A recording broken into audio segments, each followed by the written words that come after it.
পুড়ে ছাই নিউটাউনের ঘূর্ণিবস্তি আজকে সকালেও বেশ কিছু জায়গায় আগুন জ্বলছে। সেই আগুন নেভানোর জন্য আজ সকাল থেকে দমকলের 5টি ইঞ্জিন কাজ করছে। গতকাল দমকলের 20 থেকে 25টি ইঞ্জিন যুদ্ধকালীন তৎপরতায় লাগাতার প্রয়াসে এই আগুন নিয়ন্ত্রণে আনার চেষ্টা করে।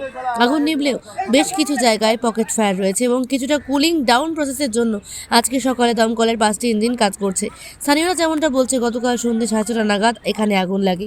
এখানে অনেক অস্থায়ী ঝুপড়ি ছিল এবং শুষ্ক আবহাওয়া হওয়ার কারণে আগুন দ্রুত ছড়িয়ে পড়ে। আজকে সকালের ছবিটা হলো যত দূর দেখা যাবে কালো ধোঁয়া।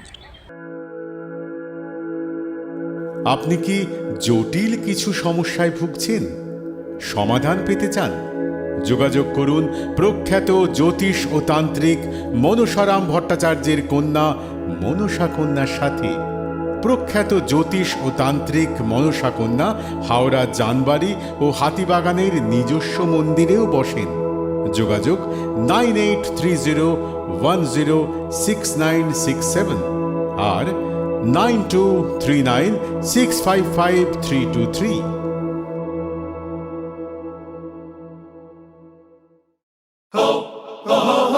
পুজো মানে জমকালো লাইন,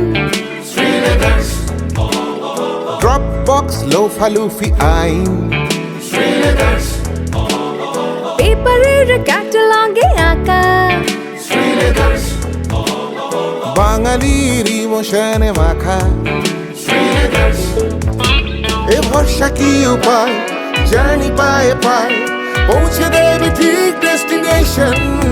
বিশ্বমান শ্রীলেদার্স, খাঁটি দাম শ্রীলেদার্স। শ্রী লেদার্স, হাওড়া ময়দান।